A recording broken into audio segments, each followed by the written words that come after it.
What is going on, guys? Welcome to Greggles TV Pixel 6 Pro review. I'm able to talk about the phone, and it's been in my hand for about a week at this point, and I really have overwhelming good things to say about this phone. It's a fantastic phone. It's definitely one of the best, if not the best phone to get if you're on the Android side and you want to get something that's good across the board with software and performance and cameras and everyday usage. This is fantastic to get. Now, is it the best in every single category? No. Is it the best in some of the categories? Potentially, but ultimately it's a great phone. But there's some things that definitely could and probably should be improved either via software updates or in the next iteration of this phone. So let me first start off this video with two things that I kind of don't like and they worry me a little bit. The first one is I don't really like it. It definitely needs to be improved next iteration, and maybe software will fix it, but I don't think so. Fingerprint sensor, it works. It's fairly good, but it's just not as good as, say, like the one on the Galaxy S21 Ultra. I don't know, I don't like it. It's somewhat inaccurate, and you really have to sometimes press really hard or not hard enough or just enough. It's too much it's too finicky, especially when you come from fingerprint sensors on the power button or on the back of the phone. Those work tremendously. This one just works like meh. Okay, you know, you can, and there's no, currently at the time of making this video, there's no face unlock. There's rumors of face unlock coming. That would be great. But ultimately, fingerprint sensor, it does work. It's not the worst. I'd probably say it's about 70% accurate most of the time, and then otherwise you got to try it like a second or a third time just to get it to work. It's kind of a pain in the butt. It's probably the thing I dislike most about this phone, but ultimately it works. It's just not that great. The other one is heating up of the phone / overheating. Now, I personally haven't gotten any overheating issues. I have friends that have the phone. They have had overheating issues, mostly with recording video, 4K 60 video outside, and the phone is overheated, and they've had not been able to record video, and they had to stop completely, again, recording video and let the phone cool down. 4K 30 will probably be fine. I had this phone out all day one day, went to Legoland, took a bunch of photos, a few videos, but ultimately captured over 170 photos and videos total, and it was completely fine for the most part. It felt a little bit warm, but nothing too crazy. I also had a friend that was watching, just streaming videos, and that phone overheated on him too. So there's potential overheating issues with this phone. There's been overheating issues with past Pixel phones.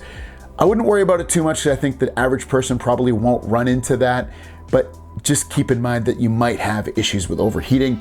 The only problems I kind of only had with this phone is just general usage. Felt a little bit warmth, nothing burning my hand, but it did get a little warm, but overheating issues potentially could be an issue with the phone. Now, the rest of the things are generally positive, so let's do a top-down view of the phone so I can talk better about those. All right, so let's first talk about the cameras on this phone. They're great. There's a camera right there, and there's 3 on the back, and they work fantastic. They're really, really good. The app is generally pretty easy to use. It's got some hidden features that I think could get lost by most people, I feel like. But ultimately, you see you got your ultra wide single, and then you got your zoom as well. You can zoom in up to 20x. And you can get some fantastic photos with using. I'll show you some samples of some videos and photos that I took with the phone, but ultimately just some of the features you got. You got night sight for night photos. You got your motion photos, portrait, camera, video, mode, and then different modes right here. But again, some of these, I don't think most people are gonna click on this when they go into video to see like different video modes to shoot into. You've got your time lapse, your slow motion. I kind of like the way other companies do it, where because the way Pixel does it, like the modes are kind of hidden within here. Like when you go into camera, you got to go find the mode that you want, or video, like I just showed you, to hit that one. Most of the other companies like Apple and Samsung have all the modes just down here at the bottom. And then when you go to more, you'll see all the rest of them. I kind of like that easier. I think it's easier to find them, but ultimately really, really a lot of modes in here to choose from. So let's check out some videos and photos that I took with this, because I absolutely love this camera. It's really easy to take photos with. Almost anybody can take an amazing photo. It's really difficult to mess them up.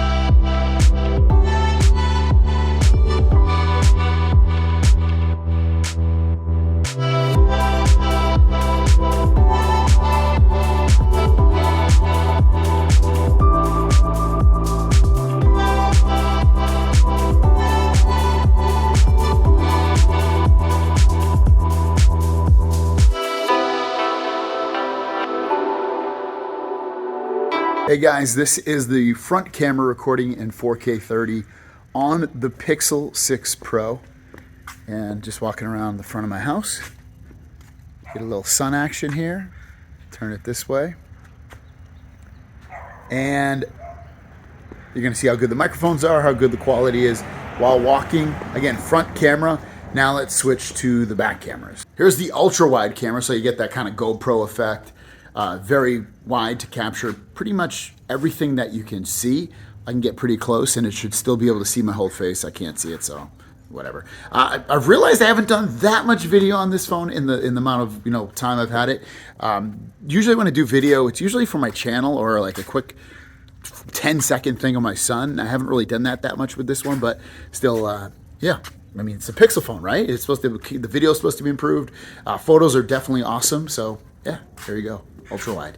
Here's the main camera on the Pixel 6 Pro. I always got to remember. I want to say Pixel 5, but it's obviously the Pixel 6 Pro. So, $899 for the 128, which is what this one is, or $599 for the Pixel 5, which they basically have the same cameras except the Pixel 6 doesn't have the telephoto. So what you're seeing now should be relatively the same across the board with the cameras for what I'm showing you. Ooh, the sun's really shining, so you can see a little backlight. See how that looks, and then I'll reverse, and you can see my face now. I'll go back into the sun a little bit. Ooh, that's strong.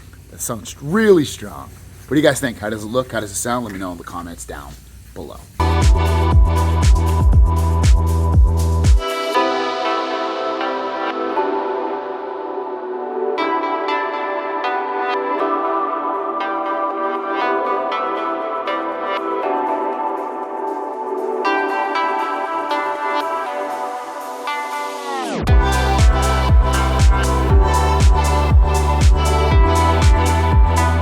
Here's a video shot. I'm going to zoom in 20x so that you can see, and I'll pan around too. This is the ultra wide shooting video, and then we will get closer to something. We'll zoom in on this. This is pretty close to me, but you can see the water, and I'll move around here. Sorry, it's not the greatest video what I'm filming. Why don't we go zoom in on that license plate just to see. That's 20x right there.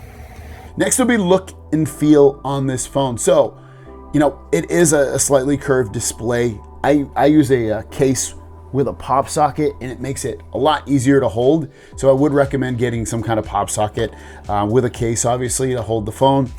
And the design is cool. There's not a lot of phones that you can think of that have this bar that goes all the way across, housing the camera. These interesting colors. This is like a sunrise color.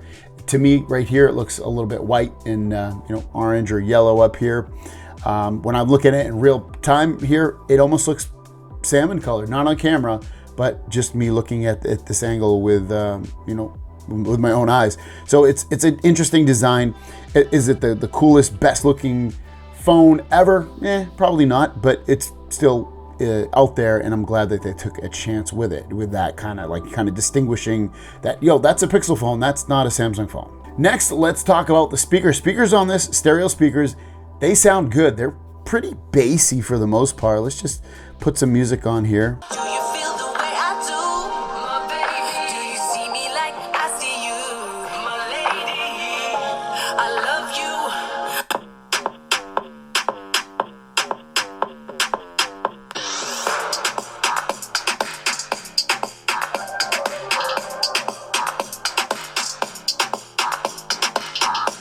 Anything that stresses the system. I'm just talking, you're using the phone for 20 minutes. You took a photo here and there. You're using it for social media. You're just browsing around. You're looking at the... So for me, speakers sound somewhat bassy. The volume is fine. So I'm pretty happy with the speakers overall. They definitely sound like top tier speakers. Display. I'm a little bit mixed about this. And the reason I say that is it does have a nice display. The colors are really good. It's pretty big, the display itself. I don't really have any problems with that. The issues I have with it really is that it doesn't get as bright as I would want it to be. When you come from a Samsung phone, you get spoiled. Samsung definitely has the brightest displays I've ever seen, and honestly, they're my favorite displays. This is a good display. I want it to get brighter, and it just, you know, I have to put it pretty high to get decent brightness. Now, this looks completely fine on this phone, on this, you know, recording that I'm showing you right now, this video, but in real life, I have to sit it at 70% most of the time. I like my displays to be nice and bright. When I'm outside, it has to ultimately always be at 100% or near close to 100%. To me, brightness could definitely be better, but the quality of the display, it's 2K, 120 hertz, is really, really good. You know, that, and I'm going to talk about the 120 hertz under the performance category because I think that's where it should lie, but ultimately the 120 hertz is pretty nice on here. It feels very, very fluid. And speaking of that 120 hertz, let's talk about software and performance. Performance in general this is a fantastic device performing just day-to-day tasks, everything that I've done, which is taking photos, recording videos, using this for social media, looking at websites, watching videos. This phone is super smooth. It is butter. If you want butter, this is an amazing phone to get for butter because it is so beautifully smooth, from the animations, the software, the refresh rate, the performance of that Tensor processor in here are really, really good. And speaking of that Tensor processor, you know, I've run benchmarks this against the Snapdragon 888 phone on the Microsoft Surface Duo 2. Surface Duo 201 on the multi-core score by like 300 points. It lost on the single core score by, I think, like 100 points. Regardless of benchmarks or not, if this wins or loses, this phone is super smooth and buttery and beautiful. It's a great experience. If you're coming from something like an iPhone, which generally is one of the most, you know, reliably butter experiences, this actually feels a lot more buttery smooth, and maybe the most buttery smooth phone I've ever used. There's no hiccups in terms of animations or anything like that when you're using this device. It's just been a pleasure of performance and just usage case. It's awesome. I'm really happy with it. So if you're worried about performance and all that stuff, don't be. This has been an amazing experience.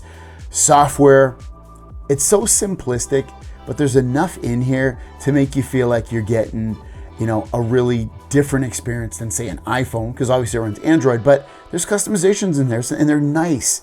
Press and hold on here, you go into wallpaper and style, you choose whatever wallpaper you want, and you get this palette of colors to change the way your clock looks, the way your icons look, the way your folder backgrounds and your quick toggles look, and all that stuff.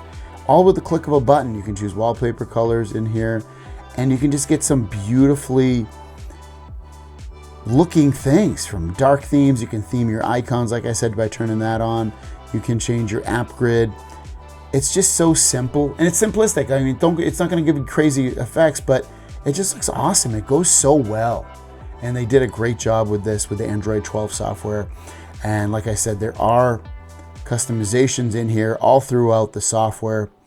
You can go into any of these categories and find things to customize, more so than you could in an iPhone. Maybe not so much than a Galaxy phone, but still enough to make you pretty satisfied with, to take control of your phone and give you a good experience with it. So software, performance, amazing. I'm super happy with it. So there you guys go. Pretty much overwhelming, very positive views of the phone. The battery life is good. It should last you, I mean, for me, it'll pretty much last me the whole day. I definitely get better battery life with this than I do on my Samsung Galaxy Z Fold 3, like much better. But for me, I'm not able to use this from 6 a.m. and then pull it out and get, by 10 a.m. and just be living off that. I definitely have to charge somewhere in the early to mid afternoon. So I'm happy with the battery life. Would I love more? Yes, but generally it's pretty solid battery life. Every person's battery life usage ranges. Maybe if you're a hardcore gamer, you won't get as much as me, even though I don't game that much. But if you just do social media and not a lot of videos and photos or anything else, maybe you'll get much better battery life. It just depends. But in terms of getting, work hour battery life, so you don't have to charge in between. You should be fine with that. And then everything else is pretty much awesome with the phone. So it's a great phone. It's one of my favorite phones of the year thus far, and it's really, really making me want to switch from my huge Galaxy Z Fold 3, which I love having this giant screen, to this phone, because there's so much to like about the phone, from the fluidity of the software and the performance. The cameras are great. It's just a fun, interesting phone to use, and I'm totally stoked about it and happy with it. So I'd recommend picking it up if you can. It's a great phone. It's linked down below. Thanks for watching. We'll see you down the road.